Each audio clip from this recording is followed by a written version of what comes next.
ठहरो, ठहरो। वासुदेव को यह सम्मान क्यों दिया जा रहा है? आखिर वासुदेव का कोई अधिकार ही नहीं है इस सम्मान का। जानती हूं मैं कि वासुदेव नहीं होते तो इन पांडुपुत्रों की विजय नहीं होती, ये युद्ध ही नहीं होता। जानती हूं मैं इनके चमत्कारों को और इनकी शक्तियों को। जानती हूं मैं कि उस सभा में द्रौपदी के सम्मान का रक्षण वासुदेव ने किया था, वासुदेव ने ही किया था। किंतु इतने शक्तियों के होते हुए भी ये युद्ध क्यों होने दिया वासुदेव? क्यों होने दिया? इतना छल, इतना कपट, इतना अन्याय क्यों होने दिया वासुदेव? सुनो देवकी नंदन, सुनो वासुदेव, सुनो। आर्यव्रत से गूंजती हुई दुख की, रोदन की इस ध्वनि को सुनो। एक पुत्रहीन माता के हृदय पर दुख के तांडव को देखो।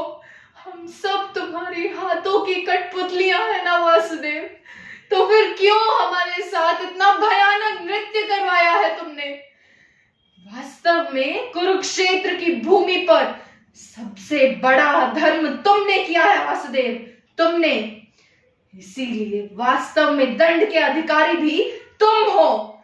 मैं महातपस्विनी कुरुराज माता, मैं महायोगिनी धृतराष्ट्र पत्नी, मैं महाअपभागिनी सुभद कन्या आज तुम्हें श्राप देती हूं।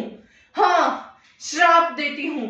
जिस प्रकार मेरे वंश का नाश हुआ है, उसी प्रकार तुम्हारे यादव वंश का भी नाश हो जाएगा। सारे यादव पुरुष पशुओं के भांति एक दूसरे का रक्त पी जाएंगे और सारे यादवों के बालक ग्रंथन कर जाएंगे। उनके आंसू पोंछने वाला कोई नहीं होगा वासुदेव, कोई भी नहीं।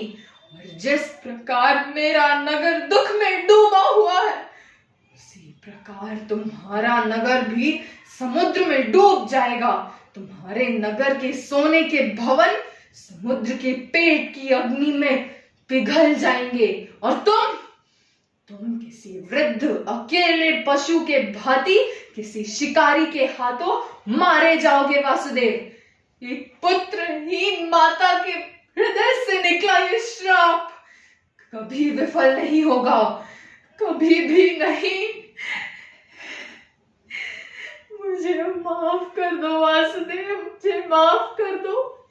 इतना भयानक श्राप, इतना भयानक श्राप ये मेरे मुंह से कैसे निकल गया वासुदेव? मेरे 100